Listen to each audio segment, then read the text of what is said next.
bringing the hood with you. Growing up in the south side of Queens, I knew that once I made it, I was going to bring my neighborhood with me. In the streets, you're taught from a very young age, the stronger your crew is, the stronger you are. The streets are a jungle, and you want to be perceived as being part of a strong pack, not as prey. This is why most of the top rappers in the 90s made a point of championing their neighborhoods. Nas got on and brought Queensbridge with him. Biggie got a deal and brought Bedford-Stuyvesant with him. In L.A., NWA put Compton on the national map, and Snoop repped Long Beach a few years later. I was determined to do the same with Southside. For the first several years of my career as a rapper, everywhere I went, the Southside came with me. Tony Yayo and Lloyd Banks of G-Unit weren't guys I met at some industry conference. They grew up around the block from me. You saw the neighborhood in my videos and during my live shows. And most important, you heard it in my music. I wanted that energy near me at all times. Today, I call that energy the Homeboy Complex. When you feel the need to keep your homies as close to you as possible.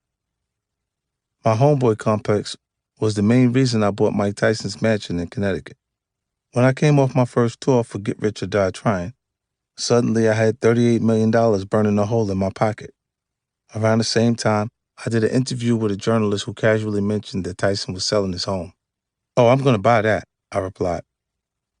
I had just been talking shit, but a couple of weeks later, I found myself in Hartford, Connecticut. I consider Hartford a music mecca. It's close to New York, but just far enough away that it has its own energy and taste. I found that if a song from a New York artist creates a buzz in Hartford, there's a good chance that it can break in the rest of the country. So I tried to stop through as often as possible to take the pulse of what people were listening to. On this trip, I realized I wasn't too far from Tyson's place, so I had someone call up the broker and went over to check it out. Once I was there, the vibe and scale seemed right for me. The money wasn't an issue. I bought it outright with a wire transfer the next week.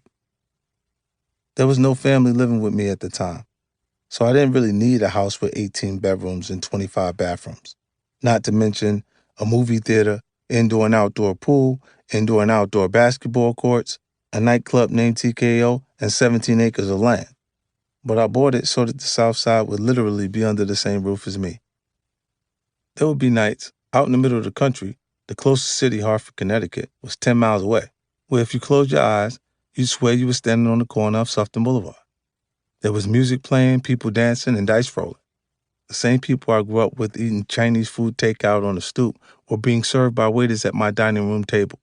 And instead of watching a bootleg DVD on a grimy couch, I was able to show a first-run movie in my own movie theater.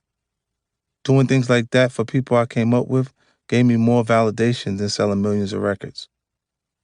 At the time, it seemed like a necessary move. Today, I come to accept that it was one that I didn't have to make.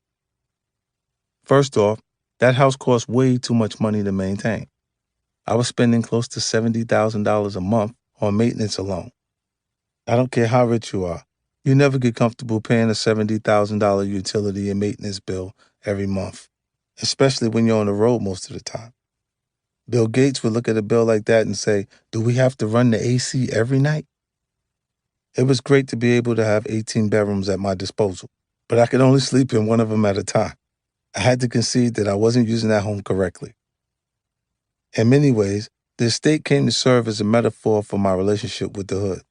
Yes, it served a purpose for me initially. I got a lot of support from my roots, and I gave a lot of people opportunities they would never have had otherwise. But it was time to cut the cord. I didn't cut everyone off. The core group I mentioned is still very much a part of my life and business pursuits. But a lot of folks who were with me for a long time got let go. The 18-bedroom mansion has been downsized to an apartment, though a pretty damn nice one. My 2-hour commute is down to 20 minutes. I'm not sure why I even waited so long to make the move. At first, money was part of it. At one point, I'd even been talked into listing the house at over $15 million, which was an unrealistic price.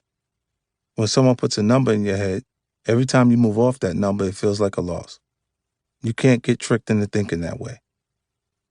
I might not have gotten what I wanted for the property, but in the end, I didn't care about losing money, and I ended up giving the proceeds to charity anyway. I had won by moving on with my life. I cleared my plate and refocused on the future, instead of being held down by a relic of the past.